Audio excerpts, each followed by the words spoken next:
तो hello students, welcome back to my YouTube channel Rajasthan news. आज हम डिस्कशन करने वाले हैं जो नई भर्ती आई है राजस्थान उच्च न्यायालय जोधपुर के अंदर से। सिस्टम असिस्टेंट के रिक्त पदों पर भर्ती निकाली गई है। आपको बता दें कि इसके अंदर जो आपका वेतन रहेगा वो एलेट का रहेगा 26,300 से 83,500। अगर हम 2 साल के अंदर जो प्रोबेशन पीरियड है उसके अंदर अगर हम बात करें तो 18,500 आपका फिक्स रहेगा। ठीक है। ये भर्ती जो है Rajasthan high court service rules 2002 के अनुसार तो अमेंडमेंट किया गया है, उसके हिसाब से जो है भर्ती है। आप इसकी जो वेबसाइट है वहाँ पे भी जाके चेकआउट कर सकते हो 80raj.nic.in पे।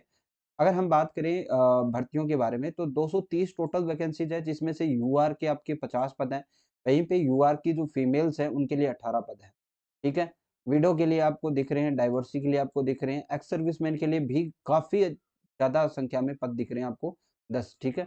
वहीं पे ईडब्ल्यूएस की बात करें तो टोटल जनरल के जो पोस्ट हैं वो कितनी है, 85। ईडब्ल्यूएस की बात करें 15 है आपके ईडब्ल्यूएस के लिए, 5 आपके फीमेल के लिए है, विडो के लिए 1 है, डाइवर्सिटी का यहाँ पे कोई भी पद नहीं है, एक सर्विसमैन के 2 पद हैं। टोटल जो ईडब्ल्यूएस की बात करें वो 23 पद है। फिर हम बात करते हैं कि एससी कैटेगरी की। तो एससी कैटेगरी के अंदर 22 जनरल के हैं और 8 जो है फीमेल के हैं, विडो के 2 हैं, डाइवर्सिटी का कोई नहीं है और ईएक्स सर्विसमैन के 4 हैं। तो 36 टोटल एससी के हैं। वहीं पे एसटी की बात करें तो 27 पद हैं, 16 है आपके जनरल, 7 है फीमेल के, विडो का 1 है, डाइवर्सिटी का नहीं है, एक्स सर्विसमैन के आपके 3 पद हैं। ठीक है। ओबीसी की बात करें तो 28, 11, 3 और 6 आपके पद हैं, यानी टोटल मिलाकर 48 पद यहाँ पे रखे गए हैं। वहीं पे हम एमबीसी की बात करें जो नॉन क्रिमिनल है उनके 11 पद हैं, 7, 3 और 1 पद। ठीक है। अगर हम हॉरिजॉन्टल रिजर्वेशन की बात करें तो ब्लाइंड और एचएचएलडी के जो है आपके यहाँ पे पद आपको देख रहे हैं, टोटल 13 पद है हॉरिजॉन्टल रिजर्वेशन। ठीक है। आगे हम इंपॉर्टेंट चीज़ों की बात करते हुए चलेंगे। तो आपके ये जो डॉक्यूमेंट वगैरह है ये सारी चीज़ें तो आपको पता है, इनकम आपको स्टेटमेंट जो है आपका ये यहाँ तक जो है बीच में होना चाहिए। तो मैं बात करूँ न्यूनतम योग्यता क्या होनी चाहिए a candidate for direct recruitment. तो सबसे पहले जो आपकी इंजीनियरिंग है, बैचलर ऑफ इंजीनियरिंग बीटेक है, बीएससी इन कंप्यूटर साइंस में होनी चाहिए। ठीक है। और क्या है, और इक्विवेलेंट डिग्री आपके पास होनी चाहिए रिकॉग्नाइज्ड यूनिवर्सिटी से। ठीक है। ग्रेजुएट इन इन्हीं सब्जेक्ट। ठीक है। यूनिवर्सिटी विथ पोस्ट आपके पास क्या होना चाहिए, डिप्लोमा होना चाहिए, क्या है, पीजीडीसीए है, ए लेवल है। ठीक है। और ये आपके पास होना चाहिए।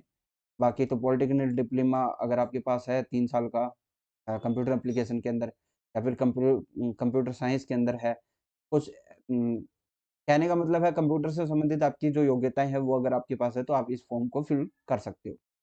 और क्या बात करें तो शारीरिक उपयुक्तता होनी चाहिए, मानसिक और शारीरिक रूप से सही होना चाहिए राष्ट्रीयता के हिसाब से।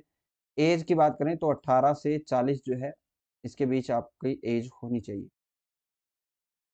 आगे हम देखें तो आपके जो आवेदन है सामान्य के लिए और ओबीसी के लिए यहाँ पे, सॉरी, सामान्य के लिए जो है वो आपके 750 है। ओबीसी के लिए जो नॉन क्रिमिनल है उनके लिए आपके ईडब्ल्यूएस के लिए जो है 600 रुपये है। अगर बाकी की बात करें तो 450 रुपये। परीक्षा शुल्क की वापसी नहीं होगी। और यहाँ पे हम सिलेबस की बात कर लेते हैं। तो सबसे पहले आपका जो है सेक्शन ए आएगा जिसके अंदर रिटन टेस्ट होगा 100 मार्क्स का। फिर आपका जो है, हम आगे बात करें, सेक्शन बी आएगा जिसके अंदर आपकी क्या होगी, कंप्यूटर पे टाइपिंग टेस्ट होगा। ठीक है। फिर उसके बाद जो है फाइनल सी आएगा जिसमें 20 मार्क्स होंगे। तो आप देख सकते हो यहाँ पे टोटल 200 मार्क्स है। अब 200 मार्क्स में से सबसे पहले हम बात करें कंप्यूटर के, तो कंप्यूटर जो पार्ट ए है वो कंप्यूटर नॉलेज का आएगा 80 मार्क्स का। ठीक है। और कंप्यूटर बी पार्ट बी आएगा आपका जनरल नॉलेज और इंग्लिश 20 नंबर का आएगा। ठीक है। टोटल जो आपके पास मिनिमम मार्क्स रहेंगे वो 40 और बाकी कैंडिडेट्स के लिए 45 रहेंगे। S S T P H candidate के लिए आपके 40 मार्क्स लेके आना जरूरी है। ड्यूरेशन आपकी 2 घंटे की रहेगी। ठीक है। यहाँ पे आप देख सकते हो जो 1 मार्क का एक क्वेश्चन होगा। ठीक है। नो नेगेटिव मार्किंग है यहाँ पे, तो इजीली पास तो किया जा सकता है कम से कम अगर आप ढंग से पढ़ते हो तो। ठीक है। ओवरव्यू टू कंप्यूटर है, तो ये तो बेसिक दिया हुआ है कंप्यूटर का कि आपको क्या क्या पता होना चाहिए। फिर डाटा रिप्रेजेंटेशन के अंदर आपको number system, sky code, Unicode, ये सब चीजें दी हुई है, कॉम्प्लीमेंट, एडिशन, सब्ट्रैक्शन, ये सारी चीजें। ठीक है। फिर वो ऑपरेटिंग सिस्टम पूछा गया है। ठीक है। ऑपरेटिंग सिस्टम के जो टाइप्स हैं उनके बारे में पूछा गया है, डाटा प्रोसेसिंग के बारे में पूछा गया है। डाटा कम्युनिकेशन और नेटवर्क नॉलेज के बारे में पूछा हुआ है, इंटरनेट के बारे में पूछा हुआ है, वेब डिजाइनिंग भी दी हुई है यहाँ पे, थोड़ी बहुत वेब डिजाइनिंग आपको पता होना चाहिए, जिससे आपको पता होना चाहिए कि HTML, CSS, जावास्क्रिप्ट इनसे जो वेबसाइट के जो डेवलपमेंट में जो काम आता है उस हिसाब से डब्ल्यू ब्राउज़र और एसईओ के भी कुछ पार्ट है, सर्च इंजन का कुछ पार्ट है, तो बेसिक अगर आपको थोड़ा बहुत पता है तो ये बेसिक चीजें ही हैं, ठीक है। यहाँ से आपको थोड़ा सा एडवांस है प्रोग्रामिंग और प्रॉब्लम सॉल्विंग। अगर हम जनरल नॉलेज और इंग्लिश की बात करें तो जनरल नॉलेज और इंग्लिश के अंदर भी जनरल ही चीजें दी गई है।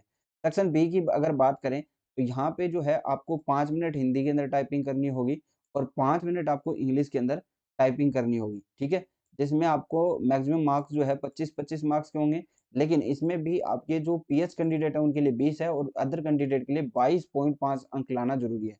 वहीं पे अगर हम दूसरी बात करें माइक्रोसॉफ्ट वर्ड और एक्सेल के अंदर तो 20 मिनट की रहेगी ये आपकी इफिशिएंसी टेस्ट, 50 नंबर का रहेगा, उसमें 20 लाना है पीएच कैंडिडेट को, 22.5 नंबर लेके आने होंगे जो आपके अन्य स्टूडेंट है उनके लिए।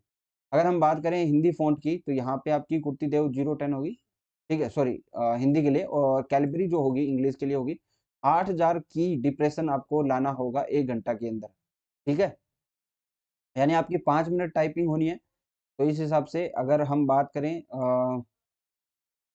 2000 की हो जाएगी आपकी 20 मिनट के अंदर, 8000 की है 60 मिनट के अंदर, ठीक है।